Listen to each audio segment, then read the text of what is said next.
Praise the lord. దేవునికి మహిమ కలుగునుగాక. నజరేయుడైన యేసుక్రీస్తు నామములో మీ అందరికీ నా శుభములు, ఆశీర్వాదములు తెలియజేస్తూ ఉన్నాను.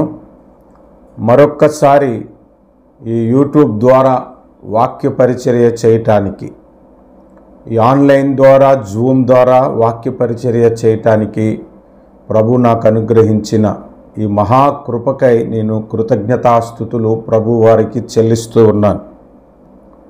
వాక్య భాగములో ఒక ప్రాముఖ్యమైన విషయాన్ని, మనందరము బాగుగా ఎరిగిన ఒక విషయాన్ని చదువుకొని అందులో ఒక క్రొత్త కోణములో దేవుడు మనతో మాట్లాడే విధానమును మనము గమనిద్దాము.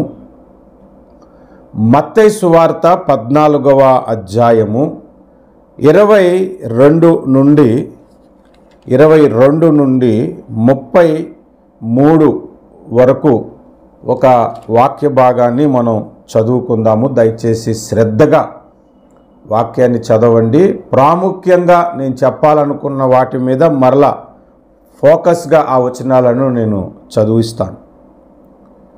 వెంటనే ఆ జన సమూహములను తాను పంపివేయనంతలో తన శిష్యులు దోణి ఎక్కి తనకంటే ముందుగా అద్దరికి వెళ్ళవలనని ఆయన వారిని బలవంతము చేశాను. ఆయన ఆ జన సమూహములను పంపివేసి ప్రార్థన చేయుటకు ఏకాంతముగా కొండ ఎక్కిపోయి సాయంకాలం అయినప్పుడు ఒంటరిగా ఉండెను.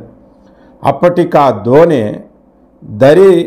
దరికి దూరముగా నుండగా గాలి ఎదురైనందున అలల వలల కొట్టబడుచుండెను. రాత్రి 4వ జామున ఆయన సముద్రము మీద నడుచుచు వారి యొద్దకు వచ్చెను. ఆయన సముద్రం మీద నడుచుట శిష్యులు చూచి తొందరపడి భూతమని చెప్పుకొని భయము చేత కేకలు వేసిరి. వెంటనే యేసు ధైర్యము తెచ్చుకొనుడి, నేనే, భయపడకుడని వారితో చెప్పగా పేతురు, ప్రభువా, నీవే అయితే నీళ్ల మీద నడిచి నీ యొద్దకు వచ్చుటకు నాకు సెలవిమ్మని ఆయనతో అనెను.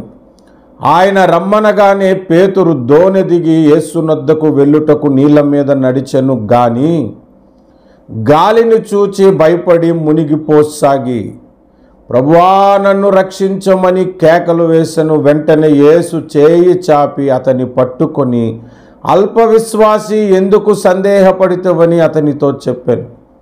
వారు దోణి ఎక్కినప్పుడు గాలి అణిగెను. అంతటా దోణిలోనున్నవారు వచ్చి, నీవు నిజముగా దేవుని కుమారుడు అని చెప్పి ఆయనకు మ్రొక్కిరి. ప్రార్థన చేసుకుందాము. వాక్యపు వివరణలోనికి వెళ్దాము. ప్రేమ కలిగిన మా ప్రియమైన పరలోకపు తండ్రి, సర్వాధికారి, సర్వమును ఎరిగినవాడా, సర్వేశ్వరుడా, శక్తిమంతుడా, బలవంతుడా, నీతిమంతుడా, ప్రభావము కలిగిన మా ప్రియ ప్రభు, నీకు స్తోత్రాలు, స్తుతులు చెల్లిస్తూ ఉన్నాము. చదవబడినటువంటి వాక్య భాగములలో నుండి ఈ దినమందు మీరు మాతో మాట్లాడండి. అద్భుతమైన రీతిలో మాట్లాడండి, ఉపమాన రీతిలో మాట్లాడండి. మాట్లాడిన ప్రతి మాటకు మేము విధేయులమయ్యి నీకు లోబడి బ్రతుకున్నట్లు కృప చూపించమని యేసుక్రీస్తు వారి శ్రేష్టమైన నామమున ప్రార్థన చేస్తున్నాము మా ప్రియమైన పరలోకపు తండ్రి. Amen, amen. ప్రభునందు ప్రియులారా, యేసుక్రీస్తు ప్రభువు సముద్రం మీద అనగా నీటి మీద నడుచుట, ఇది చాలా పాటల్లో కూడా ఈ వచనం మనకి, ఈ మాట మనకు కనబడుతుంది. అసలు యేసుక్రీస్తు ప్రభువు ఎందుకు సముద్రం మీద నడిచాడు, దేని కొరకు సముద్రం మీద నడిచాడు అనేది మొదట మనం తెలుసుకోవలసిన విషయం. ప్రభు చిత్తమైతే ఈ వాక్య భాగాన్ని పార్ట్ 1, పార్ట్ 2, పార్ట్ 3గా వివరించటానికి నేను ప్రయత్నం చేస్తాను. శ్రద్ధగా చివరి వరకు అందరూ వినాల్సిందిగా నా మనవి. యేసుక్రీస్తు ప్రభువు సముద్రం మీద ఎందుకు నడిచాడు అంటే, ఆయనకు అసాధ్యమైనది ఏమీ లేదు, ఆయన ఎటువంటి కార్యమైనా చేయగలడు అనుటకు సముద్రం మీద ఆయన నడవలేదు, లేదా ఆయన అద్భుతాలు చేయగలడు, ఆశ్చర్య కార్యాలు చేయగలడు కాబట్టి ఆయన నీటి మీద నడిచాడు అని చెప్పుకోవటానికి ఆయన నీటి మీద నడవలేదు. అసలు నీటి మీద యేసయ్య నడవటము అనేది అద్భుతము కాదు, ఆశ్చర్యము కూడా కాదు. ఎందుకంటే ఆయన సృష్టికర్త. సముద్రం ఆయనకి లోబడుతుంది. సముద్రాన్ని గట్టిగా గద్దిస్తే అలలు అణిచివేయబడ్డాయి. సముద్రం మీద నడిచాడు. పాత నిబంధనలు చూస్తే సముద్రాన్ని చీల్చాడు కదా. అలాంటి ఆయన సముద్రం మీద నడవటము గొప్ప విశేషమేమి కాదు, ఆశ్చర్యము కాదు, అద్భుతము కాదు. ఎందుకంటే ఆయన దేవుడు కాబట్టి, ఆయన దేవుని కుమారుడు కాబట్టి, దైవశక్తి ఆయనలో ఉన్నది కాబట్టి ఆయన నీటి మీద నడవటం గొప్ప అద్భుతం కాదు. ఒకవేళ ఆయన నీటిలో మునిగిపోయాడనుకో అది నిజంగా ఆశ్చర్యం కలుగజేస్తుంది. ఎందుకంటే సృష్టికర్త అయ్యుండి నీటిలో మునిగిపోవడం ఏంటి అని. కాబట్టి నేను చెబుతున్న మాటను మీరు శ్రద్ధగా వినండి. ఆయన అద్భుతము కొరకో, అద్భుతాలు చేయుట కొరకో, లేదా ఆయన గొప్ప దేవుడని నిరూపించుకున్నట కొరకో అద్భుతాలు బైబిల్లో ఎక్కడ చేయలేదు. ఆయన దైవత్వమును రుజువు చేసుకొనటానికి కానీ, ఆయన దేవుడినని రుజువు చేసుకొనటానికి కానీ ఏ అద్భుతము కూడా క్రొత్త నిబంధనలో ఆయన చేయలేదు. ఎందుకు అంటే అసలు ఆయన అద్భుతాలు చేయటానికైతే మానవ శరీరాకారములో ఈ లోకానికి రావలసిన అవసరం లేదు. నీలాగా నాలాగా మనిషి పుట్టవలసిన అవసరము లేదు. దేవుడుగా వచ్చేస్తే ఇంకా ఇంతకంటే గొప్ప అద్భుతాలు జరుగుతాయి. ఆ అద్భుతాలను బట్టి భూమి మీద ఉన్న ప్రతి ఒక్కడు దేవుడినే నమ్ముతాడు, యేసు ప్రభునే నమ్ముతాడు తప్ప ఇంకొక గుడి అనేది భూమి మీద ఉండదు. ఇంకా దేవునికి వ్యతిరేకమైన దైవము అనేది ఇంకొకటి ఉండదు. అపండెంట్ గాడ్ అనేది ఇంకా ఉండనే ఉండదు. కానీ ఆయన అలాగున మనుషులను ఆకట్టుకోవాలని అనుకోలేదు. ఆయన దేవుడని, ఆయన రక్షకుడని, ఆయన వలన పరలోక రాజ్యము మనకు దొరుకుతున్నదని, ఆయనే మార్గమని, సత్యమని ఆయనను మనం ఎలా గుర్తించాలనుకుంటున్నాడంటే అద్భుతాల ద్వారా కాదు. మరి ఎలాగునా అంటే ఆయన ప్రేమను గైకొని, ఆయన సత్యమేమిటో తెలుసుకొని, ఆయనే నిజమైన దేవుడని ఆయన లక్షణములను మనము గుర్తించి ఆయనని ఎరగాలనుకుంటున్నాడే కానీ అద్భుతాలను బట్టి కాదు, ఆశ్చర్య కార్యాలను బట్టి కాదు ఆయన్ని నమ్మాల్సింది. కొంతమంది యేసుక్రీస్తు ప్రభువుని ఎలా వెంబడించారు అనంటే భోజనం బాగా దొరుకుతుందని వెంబడించారంట. యోహాను సువార్త 6వ అధ్యాయము 25వ వచనము. సముద్రపద్దరిని ఆయనను కనుగొని, బోధకుడా నీవెప్పుడు ఇక్కడికి వచ్చితివని అడుగగా, యేసు, మీరు సూచనలను చూచుట వలన కాదు కానీ రొట్టెలు భుజించి తృప్తి పొందుట వలననే నన్ను వెదుకుచున్నారని మీతో నిశ్చయముగా చెప్పుచున్నాను అన్నాడు. అంటే ఆహారం కొరకు తిరుగుతున్నారు. 5 రొట్టెలు 2 చేపలు 5,000 మందికి పంచాడు. ఆయన వెంట ఉంటే భోజనం దొరుకుతుంది, ఆయన వెంట అంటే అద్భుతాలు చూడొచ్చు అనే విధంగా వెంబడించినటువంటి వారు ఉన్నారు. కానీ యేసు ప్రభు ఏ అద్భుతము చేసినా ఆయన దైవత్వమును నిరూపించుకొనటానికి కాదు, కానీ అది ఒక సూచక క్రియగానే ఆయన ఏ అద్భుతాన్నైనా చేశాడు. ఆ సూచక్రియ ఏమిటో తెలుసుకోవాలనే దేవుడు ఆశపడుతూ ఉన్నాడు. మనం గమనిస్తే యోహాను సువార్త 2వ అధ్యాయములో నీళ్లను ద్రాక్షరసముగా మార్చినది మొదటి సూచక క్రియ అని 2వ అధ్యాయం 11వ వచనములో రాయబడి ఉంది. అలాగే 2వ సూచక్రియ అని రాయబడి ఉంది. అలాగే 6వ అధ్యాయంలో చూస్తే మీరు సూచనలను చూచుట వలన కాదు కానీ అని అంటున్నాడు. అంటే యేసు ప్రభువు చేసిన అద్భుతాలు అది దేన్ని సూచిస్తుంది, దేనికి సూచక క్రియగా ఆయన అద్భుతాన్ని చేశాడో అది తెలుసుకోవటానికి ప్రయత్నించట్లేదు, కానీ ఆయన అద్భుతాన్ని చూడటానికి, ఆయన దగ్గర ఆహారం దొరుకుతుంది అనే కోణములో ఆయనను వెంబడించారంట. అయితే యేసు ప్రభు అద్భుతాలు ఎందుకు చేశాడు? యేసు ప్రభు ఏ అద్భుతం చేసినా అద్భుతములో ఆయన మనకు నేర్పించాలనుకుంటున్న సూచన ఏమిటి, సూచక క్రియ ఏమిటి, నేర్పించాలనుకుంటున్నటువంటి సాదృశ్య పాఠం ఏమిటి, అది మనం తెలుసుకోగలగాలి. అది తెలుసుకునేటప్పుడు యేసు ఎందుకు సముద్రం మీద నడిచాడు అనే విషయం మనకి క్లారిటీ వస్తుంది.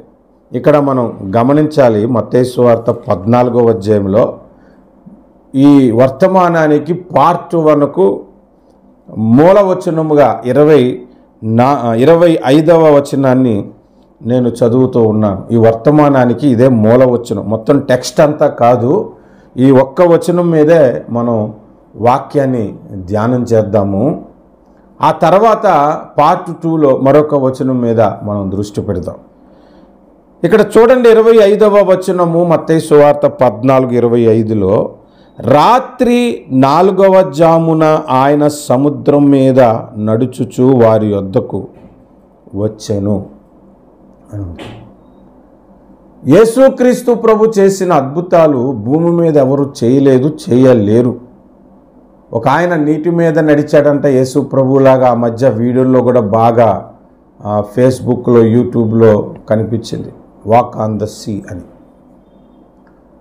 ఆ తర్వాత ఆ మ్యాజిక్ ఒక రివ్యూ అంటే ఎలాగా నడిచాడు అనటానికి, నీళ్ళల్లోనే కలిసిపోయే ఒక ఘన పదార్థము, ఒక ప్లాస్టిక్ వంటిది నీటిలో ఒక చీలమండు లోతులో నీళ్లను పెట్టి దాని మీద ఆయన నడుచుకుంటూ వచ్చేసాడనమాట. కంటికి కిందన ఆ ప్లాస్టిక్ ఏదో పెట్టినట్లుగా, కాళ్ళు మోపటానికి పెట్టడానికి ఏదైనా పెట్టినట్టుగా కంటికి కనబడదు, ఎందుకంటే అది నీళ్ళలో కలిసిపోతుంది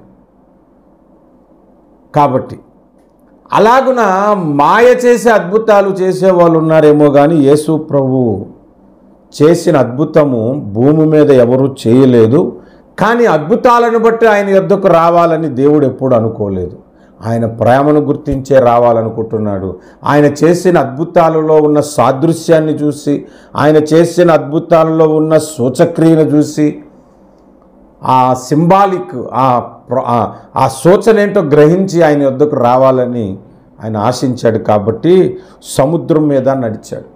ఈ వచనములో మనం నేర్చుకోవలసిన మొట్టమొదటి పాఠము, సముద్రం మీద ఎందుకు నడిచాడు అనేది ఒకటి. సముద్రం మీద నడుచుటలో ఆత్మీయ పాఠం. రెండవది, రాత్రి కాలములోనే ఎందుకు నడిచాడు. మూడవది, 4వ జామునే ఎందుకు నడిచాడు అనేది. ఈ 3 విషయాలను మనము, ఆధ్యాత్మిక పాఠాలను మనం ధ్యానం చేద్దాం. మొదట, సముద్రము అనేది లోకమునకు సాదృశ్యము. సముద్రం అనేది లోకానికి సాదృశ్యం. అది అందుకే బైబిల్ గ్రంథంలో మనం చూస్తే శిష్యులను, మిమ్ములను మనుషులను పట్టు జాలరులుగా చేస్తాను అని అన్నాడు. మనుషులను పట్టు జాలరులుగా చేస్తాడట. చేపలు సముద్రంలోంచి పడతారు కదా, అలాగా లోకములో నుంచి మిమ్మలను అనేకులను నా యొద్దకు నడిపించగలిగినట్టుగా జాలరులుగా మిమ్మలను చేస్తాను అని అన్నాడు. అంటే సముద్రమును లోకముతో పోల్చినట్లుగా మనకి కనబడుతుంది కదా. ఇంకా చాలా సందర్భాల్లో సముద్రము లోకానికి పోలికగా మనందరికీ తెలిసిన విషయమే. అలాంటిది ఆయన సముద్రం మీద నడుచుట అంటే అర్థం ఏంటో తెలుసా? లోకమును ఆయన జయించబోతున్నాడు, జయించాడు అనే ఒక పాఠాన్ని. ఆయన అప్పటికి జయించలేదు, జయించబోతున్నాడు. ఇప్పుడు మనం ఆలోచిస్తే ఆయన లోకమును జయించెను అని మనకు బైబిల్లో కనబడుతుంది. యోహాను సువార్త 16వ అధ్యాయము 33వ వచనము మనం చూస్తే, 33వ వచనములో నా యందు మీకు సమాధానము కలుగునట్లు ఈ మాటలు మీతో చెప్పుచున్నాను.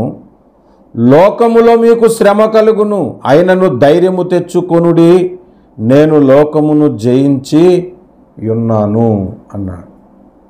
ఆయన లోకాన్ని జయించబోతున్నాడు కాబట్టి, ఆ తర్వాత దినాల్లో ఆయన లోకాన్ని జయించాడు కాబట్టి, అది ఒక సూచక క్రియగా సముద్రం మీద నడిచాడు. అంటే సముద్రము లోకమునకు పోలిక, దాని మీద యేసుక్రీస్తు ప్రభువు నడిచాడన్నమాట. అంటే లోకమును ఆయన జయించాడు అని అర్థం.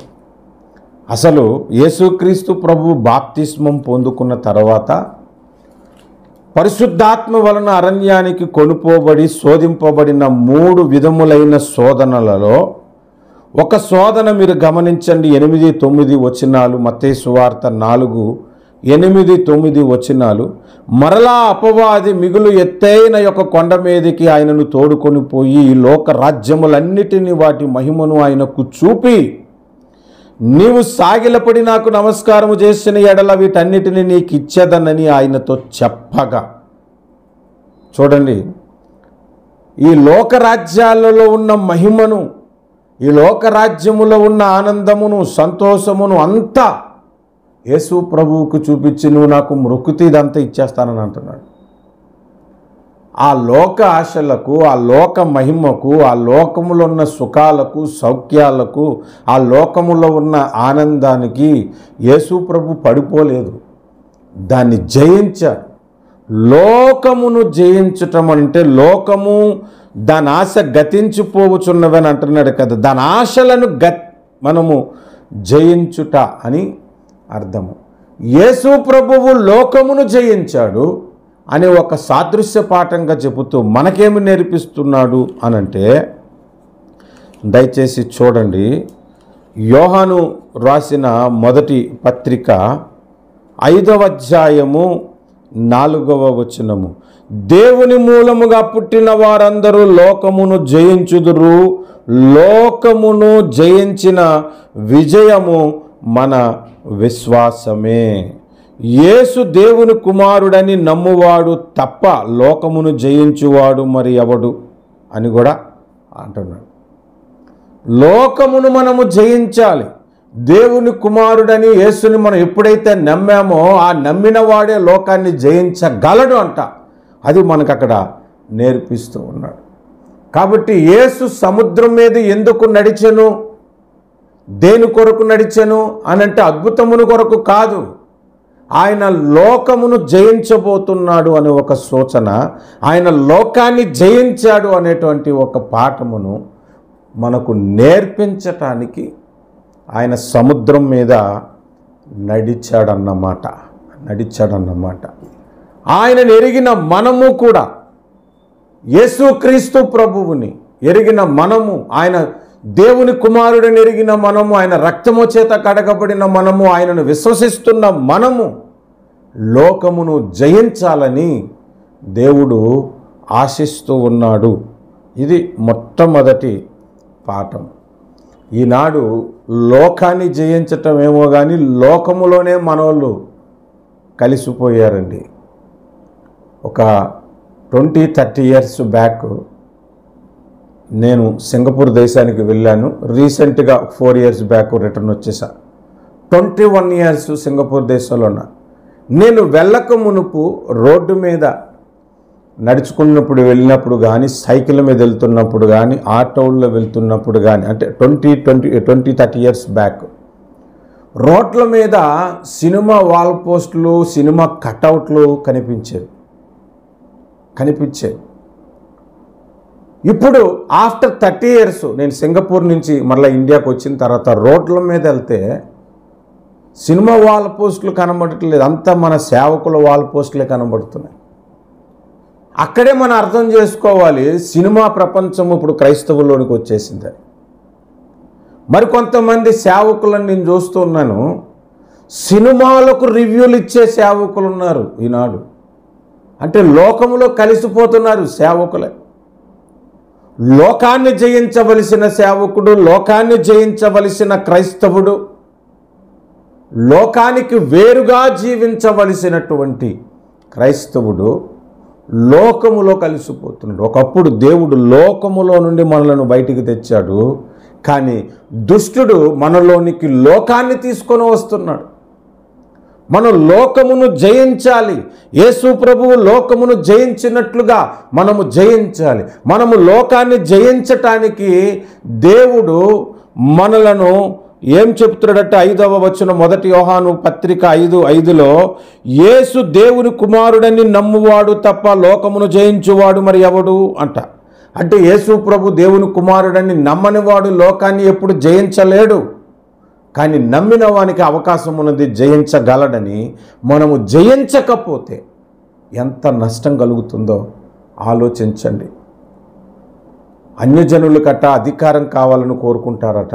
ఈనాడు క్రైస్తవులు కూడా అధికారం కావాలని కోరుకుంటున్నారు. అన్యజనులు పాపులారిటీ, 10 మందిలోనికి ఫేమ్ అవ్వాలని కోరుకుంటారట. ఈనాడు క్రైస్తవులు కూడా అది ఎక్కువ కోరుకుంటున్నాడు. కంటికి కనిపించే భక్తి మీద దృష్టి పెట్టారే కానీ దేవునికి కనిపించే భక్తి మీద దృష్టి పెట్టాలి. మనుషులకు కనబడే భక్తి మీద దృష్టి పెట్టారు కానీ దేవునికి కనిపించే భక్తి మీద ఈనాడు దృష్టి పెట్టలేదు క్రైస్తవులు. చాలామంది సేవకులలోని మనం గమనిస్తే, ఒకప్పుడు బోధ సినిమాలు చూడొద్దు, వాటి జోలికి పోవద్దు అని ఖండితముగా గట్టిగా బోధించి వాటి నుండి విడుదల పొందే విధముగా హెచ్చరించే బోధలు ఉండేవి. ఇప్పుడు క్రైస్తవులలోనే కొంతమంది వాటి మీద జోకులు వేసుకుంటూ ఆ సినిమా క్లిప్పింగ్లను పాస్టర్లకు 2 జత కలిపి పెడుతున్నది కూడా క్రైస్తవులే. మరి లోకములో నుండి మనము తప్పింపబడ్డాము, కానీ సాతాను లోకమును సంఘములో పెట్టేశాడు. ఈనాడు ఎంతమంది క్రైస్తవుల లోపల లోకం ఉన్నది ఆలోచించండి. ప్రసంగ పీఠాల మీద కొంతమంది సేవకులు సినిమా డైలాగులు చెప్తూ ఉన్నారు. ఒక సందర్భానుసారముగా ఏదో సాక్ష్య రూపంలోనూ ఒక సినిమా పేరు చెప్పి వాక్యము చెప్పటం వేరు, ఆ సినిమా డైలాగులే వేరు చెప్పటం ఆశ్చర్యంగా లేదు. మరి కొంతమంది పాటలు చూస్తే సినిమా పాటలే, కాపీయే అంతే. ఇక్కడ ప్రభు పదాలు ఉంటాయి, అక్కడేమో అది సినిమా పాట. అంటే లోకము వచ్చేలేదు. లోకం అంటే ఏమిటి? లోకములో కులం ఉన్నది, లోకములో మతం ఉన్నది. ఈనాడు సంఘాల్లోనికి కూడా కులాలు ఉన్నాయి, కుల సంఘాలు అయిపోయాయి. యాదవుల సంఘమని, మాలోల సంఘమని, మాదిగల సంఘమని, రెడ్డిల సంఘమని, చౌదరీల సంఘమని. ఇంకా తప్పక వేరే కులం కూడా అక్కడికి వెళ్తుంటాడు. ఇంకా దగ్గరలో ఏమో మందిరం లేక కానీ అక్కడ ఎక్కువగా వాళ్ళ పాపులారిటీ ఉంటుంది. వాళ్ళ కమ్యూనిటీ కలిగిన సంఘాలు లేవా? లోకము అంటే కులము, కానీ కులపిచ్చి కలిగిన సేవకులు లేరు. అసలు సంబంధాలు కూడా మనోళ్ళు ఎవరైనా ఉంటే చూడండి బ్రదర్, మనోళ్ళలో రక్షణ పొందిన వారు ఉంటే చూడండి బ్రదర్ అనేటువంటి వాళ్ళు లేరా? అసలు నాకు తెలియక అడుగుతాను, ఆదాముది ఏ కులం అండి? ఆదాముదే కులము. మరి మనకెందుకు కులాలు వచ్చే ప్రభువుని నమ్ముకున్న తర్వాత? ఇంకా మనం ఆలోచన చేస్తే ఈ తాగుడు అలవాటు క్రైస్తవులలో అనేకులలో పీడిస్తుంది. కొంతమంది సేవకులు కూడా డ్రింక్ చేసి వాక్యాన్ని ప్రకటించే వారిని నేను విన్నాను, నేను చూశాను. లోకము నీలోనికి ఎలా వచ్చింది? లోకము నీ సంఘములోనికి ఎలా వచ్చింది? క్రైస్తవ సమాజములోనికి లోకం ఎలా వచ్చింది?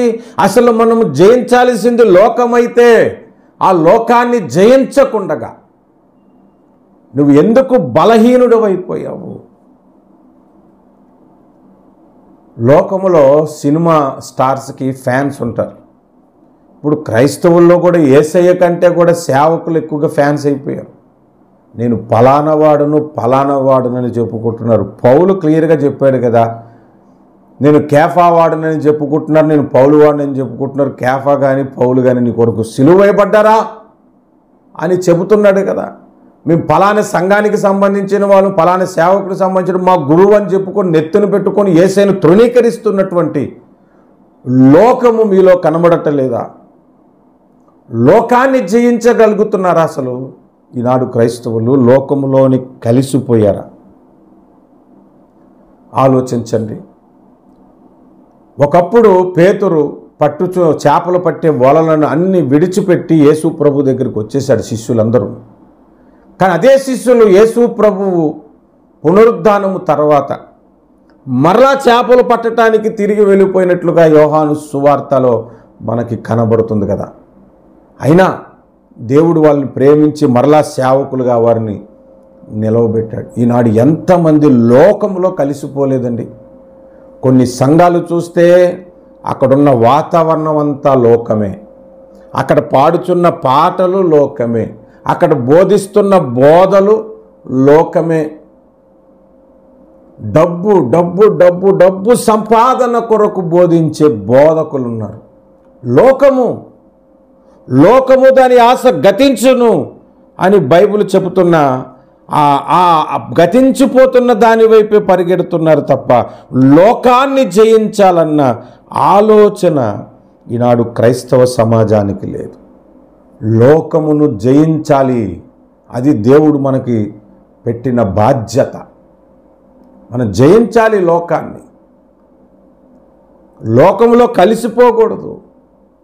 యేసు ప్రభు సముద్రం మీద ఎందుకు నడిచాడు అని అంటే లోకాన్ని నేను జయించాను అని మనకు ఒక పాఠాన్ని నేర్పిస్తున్నాడు. మీరు కూడా లోకములో మునిగిపోయేవాడుగా కాకుండా నడిచేవాడుగా, దాన్ని మునిగిపోకుండా, దానికి అంటకుండగా, దాని ప్రభావానికి నువ్వు లోబడిపోకుండా జయించాలి అనేది ఒక పాఠముగా యేసు ప్రభు సముద్రం మీద నడిచాడు. రెండవది, యేసు ప్రభువు నడిచినది రాత్రి కాలము అని మనకు కనబడుతుంది. 25వ వచనము, రాత్రి 4వ జామున ఆయన సముద్రం మీద నడిచాడట. రాత్రి అనేది దేన్ని సూచిస్తుంది అని అంటే, ఆదికాండము 1వ అధ్యాయములో చీకటికి రాత్రనియు పేరు పెట్టాడు. 1వ అధ్యాయము 5వ వచనములో చీకటికి రాత్రని పేరు పెట్టాడు.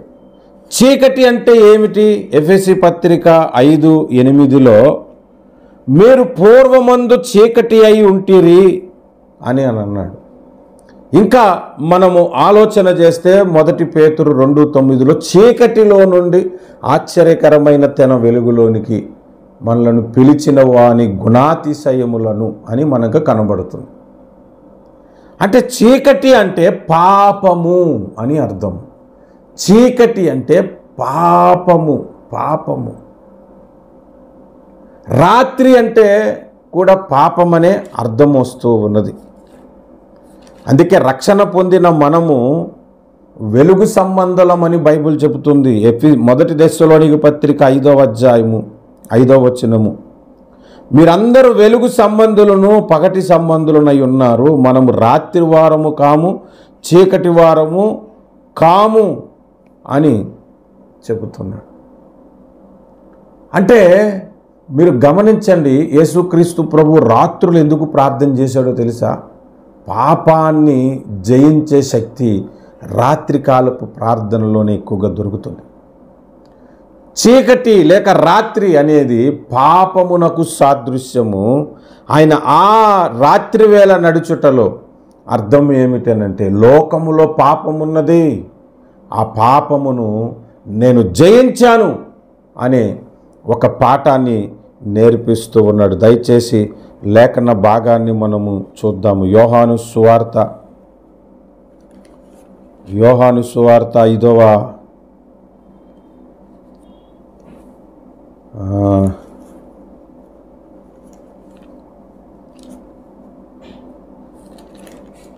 యోహాను సువార్త 8వ అధ్యాయము 46వ వచనము, నా యందు పాపమున్నదని మీలో ఎవడు స్థాపించును అని కనబడుతుంది. అంటే ఆయన పాపమును జయించాడు. లోకమునే కాదు, పాపమును కూడా ఆయన జయించాడు అనే ఒక పాఠం కొరకు ఆ రాత్రి వేళ ఆయన నడిచాడు. నిజంగానే ఏదో ఒక అద్భుతం అంటే పగలు కూడా సముద్రం మీద నడవచ్చు, పగలు కూడా సముద్రం మీద నడవచ్చు. మరి రాత్రి నడవటం ఏంటి అంటే, రాత్రి అంటే కొన్ని అర్థాలు చెప్తాను, మీరు వినండి. రాత్రి అంటే పాపము, ఇంకా రాత్రి అంటే చీకటి అనగా అజ్ఞానము అని బైబిల్ మనకు చెప్తుంది. ప్రసంగి గ్రంథము 2:13లో చీకటి కంటే వెలుగు ఎంత ఉన్నతమైనదో అజ్ఞానము కంటే జ్ఞానం అంత ఉన్నతమైనదని అక్కడ కనబడుతుంది. అంటే చీకటి అంటే అజ్ఞానము, చీకటి అంటే చెడ్డ కార్యాలు అని కూడా అర్థము. ఎఫెసీ పత్రిక ఇందాక చదివిన వచనమే 5వ అధ్యాయము 8వ వచనము కంటిన్యూగా చదివితే, మీరు పూర్వమందు చీకటై ఉంటేరి, ఇప్పుడైతే క్రీస్తు ప్రభువునందు వెలుగై ఉన్నారు. వెలుగు ఫలము సమస్త విధములైన మంచితనము, నీతి, సత్యమును వాటిలో కనబడుచున్నవి అన్నాడు. 11వ వచనం, నిష్ఫలమైన అంధకార క్రియలలో పాలివారై ఉండక వాటిని ఖండించుడి అన్నాడు. నిష్ఫలమైన అంధకార క్రియలు అంటే చెడ్డ క్రియలు, పనికి మాలిన పనులు, చెత్త పనులు, ఇవన్నీ చీకటికి పోలిక, అంటే రాత్రికి పోలిక అని అర్థం. ఇప్పుడు ఈ డిజిటల్ కాలంలో, ఈ కంప్యూటర్ కాలంలో, ఈ ఏఐ కాలంలో దొంగతనాలు ఏ టైంలో నేను చేస్తున్నారు, కానీ అసలు దొంగ అంటే రాత్రులే వచ్చేవాడంట ఒకప్పుడు, పగలు కాదు. రాత్రులు అయితే ఎవరు చూడరు, ఎవరు మనల్ని గుర్తుపట్టరు, పగలు మరలా దర్జాగా దొరలా తిరగొచ్చని. ఏ చెడ్డ కార్యం చేయాలన్నా రాత్రులే, పగలు కాదు. రాత్రులే చెడ్డ కార్యాలు చేసేవారు ఎక్కువగా. అందుకే చీకటి పాపమునకు సాదృశ్యము, అజ్ఞానమునకు సాదృశ్యము, చెడ్డ కార్యాలకు సాదృశ్యము. యేసు ప్రభువు వాటిని జయించాడు. అందుకే నా యందు పాపం ఉన్నదని మీలో ఎవరు స్థాపించును అని బహిరంగంగా సవాలు చేశాడు యేసుక్రీస్తు ప్రభువు. మరి మనము దేన్ని జయించాలి అంటే పాపమును జయించాలి. దయచేసి చూద్దాము. 1 యోహాను పత్రిక 3వ అధ్యాయము 9వ వచనము, దేవుని మూలముగా పుట్టిన ప్రతి వానిలో ఆయన బీజము నిలుచును గనుక వాడు పాపము చేయడు. వాడు దేవుని మూలముగా పుట్టినవాడు గనుక పాపము చేయజాలడు అని. మనము దేవుని మూలముగా పుట్టాము. యేసుక్రీస్తునందు ఆయన యందు విశ్వాసం ఉంచి, ఆయన రక్తమునందు విశ్వాసం ఉంచి, ఆయన శిలువ కార్యమునందు విశ్వాసం ఉంచి, ఆయన పునరుద్ధానమునందు విశ్వాసం ఉంచి, బాప్తిస్మము ద్వారా మరలా రెండవసారి దేవుని మూలముగా మనం పుట్టాము. అలాగూ దేవుని మూలముగా పుట్టినవాడు పాపము చేయడు, చేయజాలడు అని బైబిల్ చెప్తుంది. అంటే పాపము చేయకుండా ఎంత జాగ్రత్త పడాలో అంత జాగ్రత్త పడతాడు. పాపాన్ని అసహించుకుంటాడు. పాపాన్ని జయించటానికి ప్రయత్నించే వ్యక్తి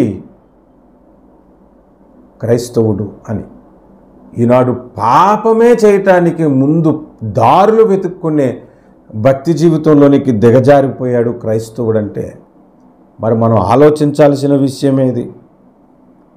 ఈనాడు క్రైస్తవులు ఏ విధంగా చెడిపోతున్నారండి.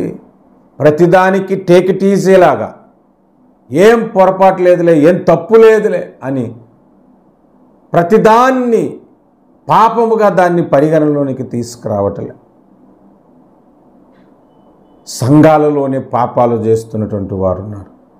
దేవునికి ఇవ్వాల్సిన ధనములో దోచుకొని పాపాలు చేసినటువంటి వారు ఉన్నారు. సంఘములోనే అఫైర్స్ పెట్టుకున్నటువంటి పాపులు ఉన్నారు. ఆనాడు కొరింథీ సంఘంలో కూడా అట్లాంటి కేసు ఒకటి ఉంది, మనకు తెలుసు. 1 కొరింథీ పత్రిక 5వ అధ్యాయంలో మనం చదువుతున్నాం. ఈనాడు కూడా చాలామంది క్రైస్తవులు సేవకులలో కూడా అఫైర్లు పెట్టుకున్నటువంటి వారు ఉన్నారు. సేవకులలో కూడా, విశ్వాసుల్లో కూడా పచ్చి బూతులు మాట్లాడుతున్నటువంటి వారు బహిరంగముగా బయటికి సిగ్గు లేకుండా. పొరపాటున ఒకప్పుడు నేను లోకంలో ఉండేవాడిని, ఇంకా లోకంలోనే జీవిస్తున్నాను కాబట్టి ఫ్లోలో పొరపాటున ఒక మాట అనేవాడిని గురించి నేను మాట్లాడటలేదు. కానీ కొంతమంది వీడియోలు పెట్టుకొని పచ్చి బూతులు పాస్టర్ని తిట్టిన వారు ఉన్నారు, సేవకుల్ని తిట్టిన వారు ఉన్నారు, బిషప్పులు తిట్టిన వారు ఉన్నారు, విశ్వాసులు తిట్టిన వారు ఉన్నారు, పాటలు పాడేవారిని తిట్టిన వారు ఉన్నారు, వారే తిట్టిన వారు వీరు వారిని తిట్టుకుంటూ ఉన్నటువంటి వారు ఈనాడు క్రైస్తవుల్లో లేరా? పాపాన్ని ఎక్కడ జయిస్తున్నారు? నోరునే అదుపులో పెట్టుకోవట్లేదు, తలంపులను అదుపులో పెట్టుకొనటం లేదు, చూపులు అదుపులో పెట్టుకొనటం లేదు. ఎంత భయంకరంగా ఉంటున్నారు. మనం పాపమును జయించాలని బైబిల్ చెబుతుంది. ఒక విషయం చెప్తాను, పాపము మనం కంప్లీట్గా జయించలేకపోవచ్చేమో, కానీ జయించాలన్న ఆశ నీలో చనిపోయినప్పుడు నువ్వు దేవుళ్ళలోంచి తొలగిపోయావని అర్థం.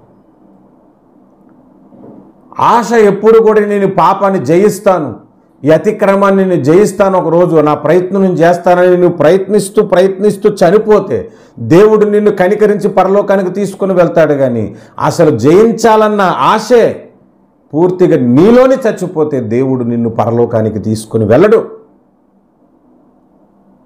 కనుక రెండవ పాఠము ఏమిటి? ఆయన రాత్రి వేళ సముద్రం మీద నడుచుట్టలో మనకు నేర్పిస్తాడంటే ఆయన పాపమును జయించాడు, మనము పాపమును జయించాలి.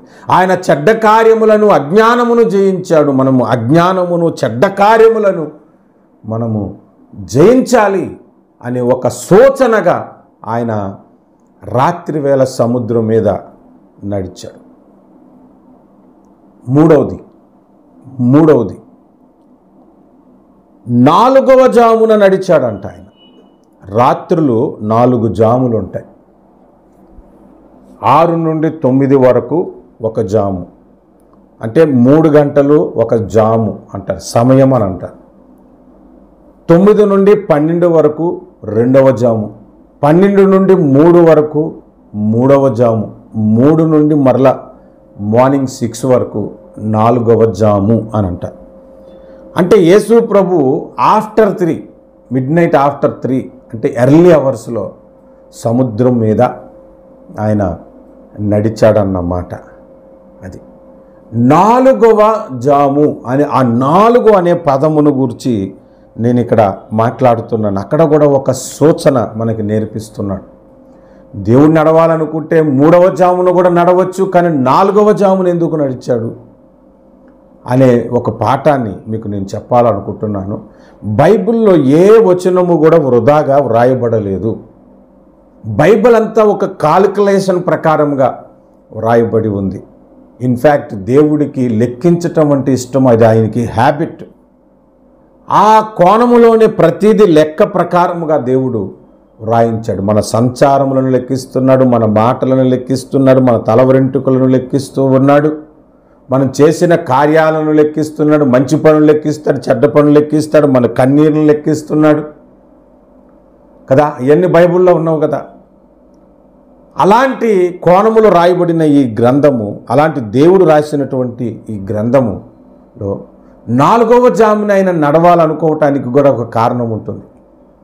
ఈ సంఖ్యలలో కూడా ఒక సందేశం ఉన్నది. మనందరికీ తెలుసు, 1 దేవునికి, 2 సాక్షుల సంఖ్య అని, 3 పునరుద్ధాన సంఖ్య లేదా త్రిత్వ సంఖ్య అని, 4 ప్రపంచ సంఖ్య, 5 కృప సంఖ్య, 6 మానవుని సంఖ్య, 7 ప్రభువు పరిపూర్ణత సాదృశ్యమైన సంఖ్య అని, 8 నిబంధన సంఖ్య అని, 9 కృపావరముల సంఖ్య, ఆత్మఫలము సంఖ్య అని, 10 దేవుని భాగం యొక్క సంఖ్య అని, ఇలాగున సంఖ్యల మీద కూడా ఉన్నది కదా. మరి 4 ప్రపంచ సంఖ్య అని అంటారు. మనుషులు మాట్లాడినప్పుడు కూడా ఏమని మాట్లాడతారంటే ప్రపంచ నలుమూలల అని అంటారు, కానీ ప్రపంచ 5 మూలల అనే మాట వాడరు. అది బైబిల్ కూడా చెప్తుంది. మత్తయి సువార్త 24వ అధ్యాయము, మత్తయి సువార్త 24వ అధ్యాయం 31వ వచనం. మరియు ఆయన గొప్ప బోరతో తన దూతలను పంపును, వారు ఆకాశము యొక్క ఈ చివరి నుండి ఆ చివరి వరకు నలుదిక్కుల నుండి ఆయన ఏర్పరచుకొనిన వారిని పోగుచేతురు అని ఉంది. నలుదిక్కుల నుండి అనంట. 4 ప్రపంచ సంఖ్య అంట. ఇందాకేమో లోకం అన్నారు, ఇప్పుడు మరి ప్రపంచం అంటున్నారు. 2 వేరా అని అంటే వేరే. లోకము అనేదానికి ఒక అర్థం ఉన్నది. ప్రపంచమును జయించుట అనేదానికి ఇంకొక ఆధ్యాత్మిక పాఠము మనకున్నది. అదేంటంటే, ఈ ప్రపంచాన్ని మనము ఎలా జయించాలి అనంటే, యేసు ప్రభు ఈ ప్రపంచాన్ని ఎలా జయించాడు? ఎక్కడో ఇశ్రాయేలీయుల దేశములో బెత్లెహేములో పుట్టిన యేసుక్రీస్తు ప్రభువు ఈనాడు ప్రపంచమంతటా ఆత్మలో ఆయన ద్వారా సంపాదింపబడుతున్నాయి. అనేక కులాలలో నుంచి రక్షణ పొందుతున్నారు, మతాల్లో నుంచి రక్షణ పొందుతున్నారు. అనేక భాషలు మాట్లాడేవారు ఆయా భాషల్లో నుంచి రక్షణ పొందుతూ ఉన్నారు.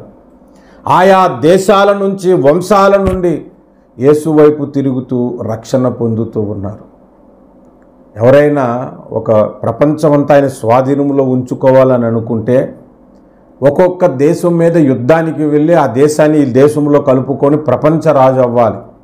అలా ప్రయత్నించి విఫలమైపోయాడు ది గ్రేట్ అలెగ్జాండర్. ఎంతోమంది ఆ కోణంలో ఆలోచించి నేనే అగ్రరాజ్యముగా ఉండాలని ప్రయత్నించి ఫెయిల్ అయిపోయిన వారు ఉన్నారు. కానీ యేసు ప్రభువు ఇప్పటికీ ఎప్పటికీ కూడా ఈ ప్రపంచము ఆయన చేతుల్లోనికి వెళ్ళిపోతుంది. ఆయన ఈ ప్రపంచాన్ని ఇప్పటికే ఆధ్యాత్మికముగా జయించాడు. ఇంకో అద్దె కాలములో ఈ ప్రపంచం మొత్తము, ఈ ప్రపంచములోని రాజ్యములన్నీ క్రీస్తు అయిపోబోతూ ఉన్నాయి. చూడండి, ప్రకటన గ్రంథము 12వ అధ్యాయము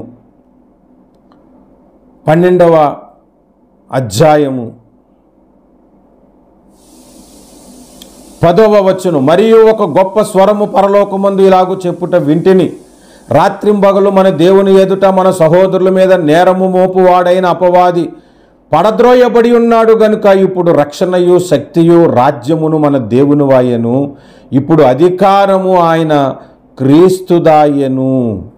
చూడండి, మొత్తం అధికారము క్రీస్తుదైపోతుందంట. ఈ భూప్రపంచంలో ప్రతి దేశము ఆయన రాజ్యం అయిపోతుంది, ప్రతి రాష్ట్రము ఆయన రాజ్యం అయిపోతుంది, ఆయన కంట్రోల్లోనికి రాబోతుంది. ఆత్మీయముగా దానిని గెలిచాడు, దాన్ని ఫిజికల్గా కూడా యేసు ప్రభు గెలవబోతూ ఉన్నాడు. మనము కూడా ఈ ప్రపంచాన్ని జయించాలి. ఈ ప్రపంచాన్ని ఒకరోజు మనము పరిపాలించబోతూ ఉన్నామని బైబిల్ మనకి చెబుతూ ఉన్నది. దయచేసి చూద్దాం ఈ ప్రపంచాన్ని ఎలా జయించాలంటే, ప్రకటన గ్రంథము 2వ అధ్యాయము 26వ వచనము. నేను నా తండ్రి వలన అధికారము పొందినట్లు జయించుచు అంతము వరకు నా క్రియలు జాగ్రత్తగా చేయువానికి జనుల మీద అధికారము ఇచ్చేదను. చూడండి, జయించుచు అంతము వరకు నా క్రియలు జాగ్రత్తగా చేయువానికి జనుల మీద అధికారము మనకిస్తానని అంటున్నాడు. ఇంకా మీరు చూస్తే ప్రకటన గ్రంథము 3:21 మీరు చూడండి. నేను జయించి నా తండ్రితో కూడా ఆయన సింహాసనమునందు కూర్చుండి ఉన్న ప్రకారము జయించువానిని నాతో కూడా నా సింహాసనమునందు కూర్చుండనిచ్చేదను అని అంటున్నాడు. ప్రపంచాన్ని మనము జయించాలని దేవుడు ఆశపడుతున్నాడు. ఇప్పుడు ఒక విషయాన్ని చెప్తాను. సముద్రములో అలలు ఎక్కువగా ఎగుడు దిగుడుగా ఆటుపోటులతో భయంకరమైనటువంటి అలలు ఎప్పుడు వస్తాయి, ఏ సమయంలో వస్తాయి అంటే ఎర్లీ అవర్స్ ఆ ఆటుపోటులు అనేవి బాగా ఎక్కువగా ఉంటాయి. నేను ఎర్లీ అవర్స్లో చిన్న చిన్న బోట్లతో సముద్రంలో ప్రయాణం చేసి పెద్ద బోట్లు ఎక్కి అక్కడ వర్క్ చేసేవాడు. ఆ టైంలో బోటు ప్రయాణం ఉంటే ఆ బోటు మీద ఉంటే బోటు బియ్యం వేసి చేటలో ఇలా ఇసురితే ఎలాగుంటుందో అలాగ మనుషులను ఇసురుతూ ఉంటుంది. అంత ఆటుపోట్లు ఉంటాయి. అలాంటి సమయంలో యేసు ప్రభు నడిచాడు అని అంటే అదొక పాఠం ఏంటో తెలుసా? భయంకరమైన శ్రమలు నిన్ను ఆవరించి ఉన్న, నీ చుట్టూ ఉన్న వాటిని అనగద్రొక్కుకుంటూ వాటిని నీవు జయించాలి అనేది మనకు ప్రభు నేర్పిస్తున్నాడు. యేసు ప్రభువుకు వచ్చిన శోధన, యేసు ప్రభువుకు వచ్చిన వేదన, యేసు ప్రభు భరించిన హృదయ వేదన, బాధ మనం ఎవ్వరూ భరించలేము. వాటినే ప్రభు జయించాడు. మనము కూడా వాటిని, ప్రతి శ్రమను, ప్రతి శోధనను, ప్రతి ఇబ్బందిని, ప్రతి కష్టమును మనము జయించాలని 4వదిగా మనకు నేర్పిస్తూ ఉన్నాడు. 4 పాఠాలు. మొదటిది, సముద్రం మీద నడిచాడు, లోకమును జయించుట, మనము లోకాన్ని జయించాలి. 2వది, రాత్రివేళ నడిచాడు, పాపమునకు సాదృశ్యమైన పాపాన్ని జయించాడు, మనం పాపాన్ని, అతిక్రమములను, చెడ్డ క్రియలను మనం జయించాలి. 3వది, ఆయన 4వ జామున నడిచాడు, అనగా 4 అనగా ప్రపంచ సంఖ్య. మనము ఈ ప్రపంచానికి అధికారులం అవ్వాలి, ఈ ప్రపంచాన్ని మనము జయించాలి అనేది మనకు నేర్పిస్తాడు. 4వది, ఎక్కువ శ్రమలు, ఎక్కువ అలలు కదిలే సమయము, ఎర్లీ అవర్సు, అంటే అది శ్రమలకు సూచిస్తుంది కనుక ఆయన అనేక శ్రమలను జయించాడు. ఆయన పొందిన శ్రమలను బట్టి చూస్తే మనకు అన్ని శ్రమలు మనకి రావట్లేదు. అయినా మనము శ్రమలను జయించకపోతే ఎలాగా? శ్రమలను జయించాలనే ఒక పాఠాన్ని మనకు నేర్పిస్తూ ఉన్నాడు. కనుక ఈ 4 ఆధ్యాత్మిక పాఠాలను మనకు నేర్పించటానికి, ఒక సూచక క్రియగా ఉండటానికి యేసుక్రీస్తు ప్రభువు సముద్రం మీద నడిచాడు. దేవునికి స్తోత్రము కలుగునుగాక. హల్లెలూయా. కనుక ఈ 4 అనుభవాలు మన జీవితాల్లో ఉండునట్లుగా మనం ప్రార్థన చేద్దాం. ప్రేమ కలిగిన మా ప్రియమైన పరలోకపు తండ్రి, లోకమును, పాపమును, శ్రమలను, ప్రపంచమును జయించగలిగిన శక్తి మీలో ఉన్నది. మీరు మొదట జయించి మమ్మలను జయింపజేస్తూ ఉన్నారు. నీకు స్తోత్రాలు. మీ ద్వారానే మేము జయించగలుగుతాము కనుక ఆ జయ జీవితమును మాకు మీరు అనుగ్రహించమని ప్రార్థన చేస్తూ ఉన్నాం.